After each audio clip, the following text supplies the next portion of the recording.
Today, the Las Vegas Raiders made it official. They've hired Pete Carroll as part of their coaching staff.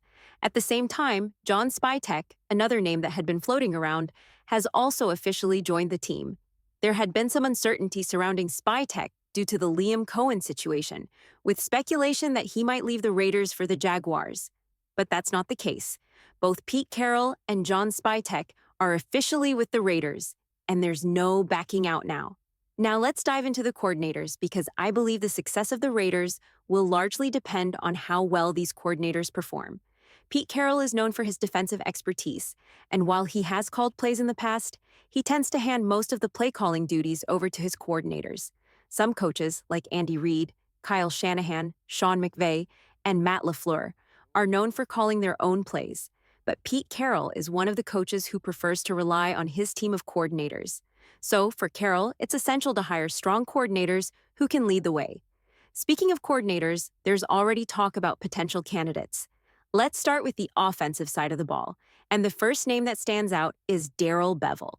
He's someone with a strong chance of taking on the coordinator role for the Raiders. Let's take a closer look at him and the rumors surrounding his potential hire. Daryl Beville is a name that stands out as a potential offensive coordinator for the Raiders, and his experience speaks for itself. He was with the Seattle Seahawks during Pete Carroll's tenure and served as the play caller when the Seahawks won the Super Bowl.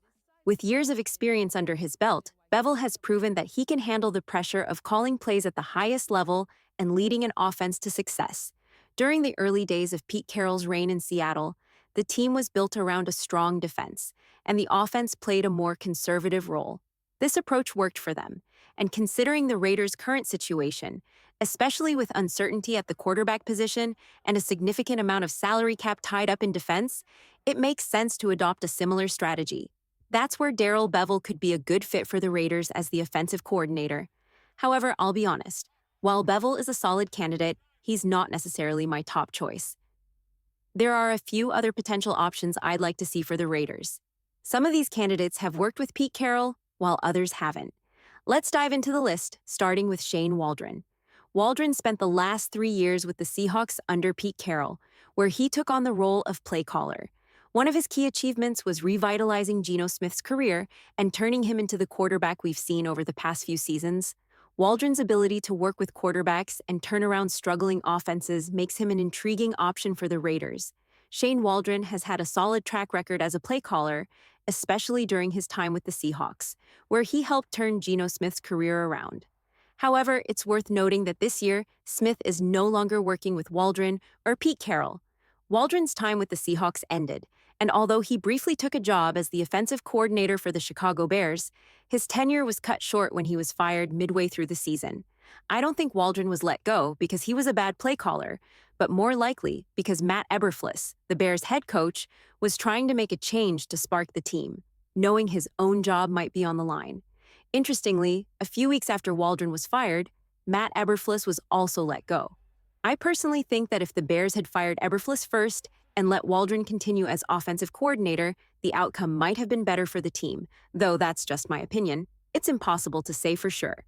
Either way, I believe Waldren has a bright future and could eventually land another coaching job, potentially even as a head coach in the coming years. He definitely remains a candidate to keep an eye on, especially since he has experience working with Pete Carroll.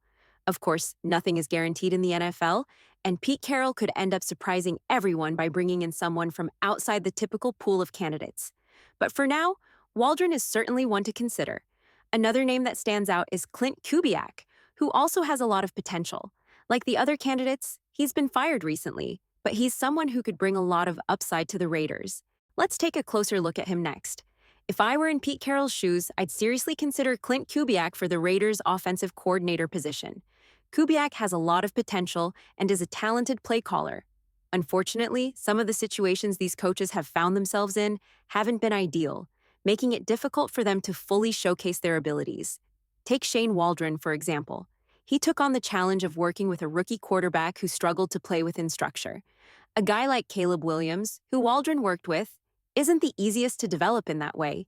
He's more of a natural, instinctual player, which can make it harder for a coordinator to implement structured plays. This was something Waldren had to contend with, and it didn't help his case. Similarly, Clint Kubiak had to work with Derek Carr, And while Carr had a strong start to the season, things went downhill when he struggled with consistency and injuries. Kubiak did show promise, though, especially in the first few weeks with the Saints when the offense was putting up 30 to 40 points per game. However, the coaching situation in New Orleans wasn't stable, and once the head coach was let go, it was clear Kubiak's time there was coming to an end as well. Despite that, Kubiak showed enough upside to be considered for a role like offensive coordinator with the Raiders. Another candidate who fits a similar mold is Bobby Slowick. While Waldren and Kubiak had the misfortune of working with teams where the head coaches were on their way out, Slowick's situation is a bit different. He had a standout year working with C.J. Stroud last season, helping the young quarterback show significant progress. Slowick's experience with developing a rookie quarterback makes him a valuable asset for a team like the Raiders, where the quarterback situation is uncertain. Bobby Slowick made a strong impression in his first year working with C.J. Stroud, helping the rookie quarterback thrive. However, the following year, the offense seemed to take a step back. Many people started to blame Slowick for the drop in performance, though C.J. Stroud himself defended his coach. Eventually, Slowick was fired, but I think the situation was more complicated than it appeared. In my opinion, there's a chance that in 5 years, Bobby Slowick could be a head coach, while someone like DeMeco Ryans might not be. I also wouldn't be surprised if C.J. Stroud doesn't perform as well in the future compared to his rookie year, especially if the team doesn't continue to support him with the right coaching and development. Sometimes, quarterbacks' success is tied to the quality of coaching they get, and I believe Slowick is a really strong coach who could have a lasting impact. The truth is, the Houston Texans' offensive line was a major issue last season, with key players injured and others underperforming.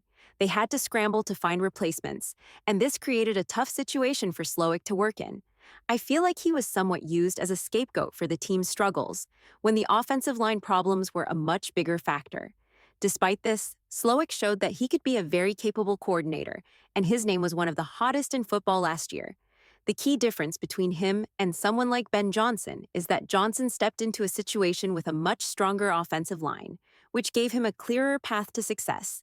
Slowick, on the other hand, worked with a lot more adversity, but still demonstrated that he could develop young talent and improve an offense. That's why I think he could be a great fit for a team like the Raiders. Bobby Slowick is definitely a candidate I'd consider for the Raiders, especially with the way he handled his first season with C.J. Stroud. If the Raiders can keep their offense healthy and continue to build around their weapons, Slowick could really make a difference.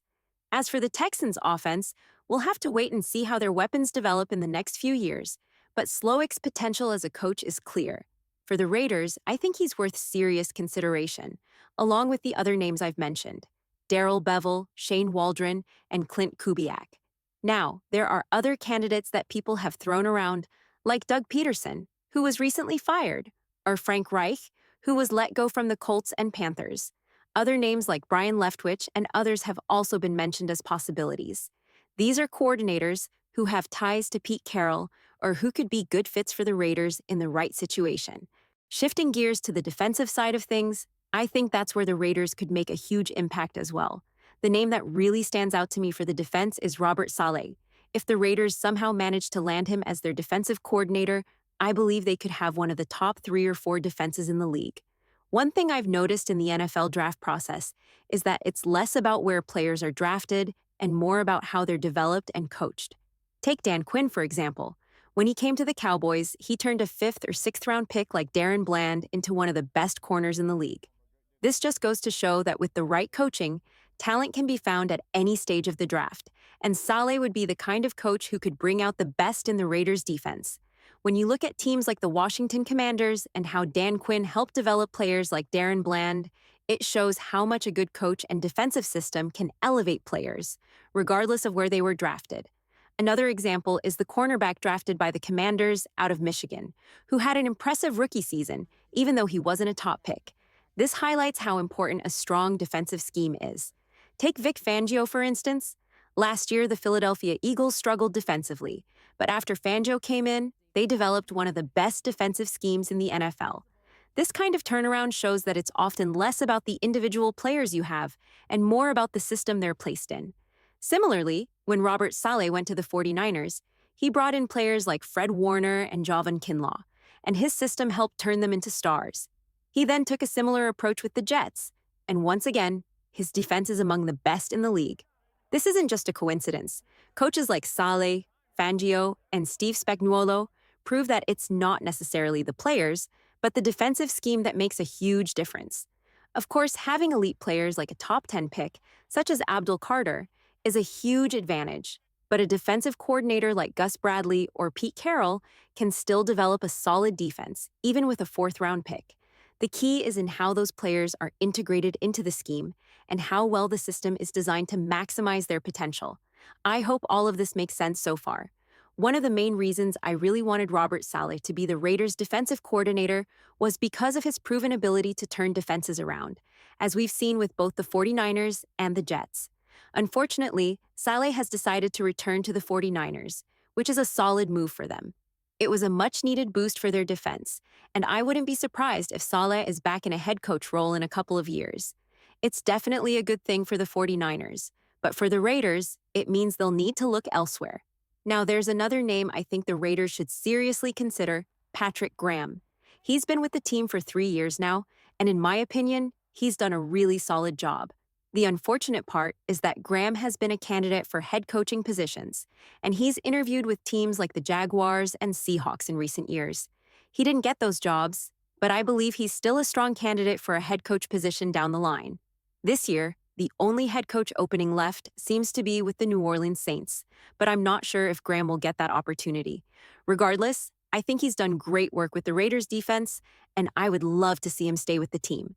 The tricky part is that Graham isn't under contract, so Pete Carroll would have to make the decision to bring him back. It's worth mentioning that the Raiders' defense in 2023, especially in the second half of the season, was exceptional under Graham. We had the #1 defense in the second half of that year, and I truly believe that if the team had been healthier last season, our defense could have been just as strong. With someone like Pete Carroll at the helm, who's known for his defensive mindset, I think pairing him with Patrick Graham could be a powerful combination. Graham, who comes from the Bill Belichick coaching tree, runs a lot of match concepts in his defensive schemes. Pete Carroll, on the other hand, is known for his cover 3 looks and simpler frontline schemes that often morph post-snap. These two approaches are different, but I believe they could complement each other well. If they mesh their styles together, it could make the Raiders' defense much stronger this season. The good news is, the Raiders do have solid players on the defensive side, and with Pete Carroll's eye for talent, I think he could help elevate the defense even further. The Seahawks have been known for drafting well in recent years, and they've been able to find great players, even later in the draft. I believe Pete Carroll has the ability to spot talent and make the most out of it, and that's why I'd love to see him work with someone like Patrick Graham. At this point, Graham would be my top choice for the defensive coordinator role. Another name that could come into play is Gus Bradley, who also has experience with Pete Carroll. Bradley was with the Seahawks as their defensive coordinator for the first few years of Carroll's tenure. After that, Bradley had a few head coaching stints, though they didn't work out as planned. He's since returned to the defensive coordinator role, including a recent tenure with the Raiders. Bradley's familiarity with Carroll's defensive philosophy could make him a strong option, but right now, I believe Patrick Graham is the best fit for the Raiders. In 2021, Gus Bradley's scheme wasn't terrible, but it was a bit more predictable, as he relied heavily on cover 3, about 90% of the time.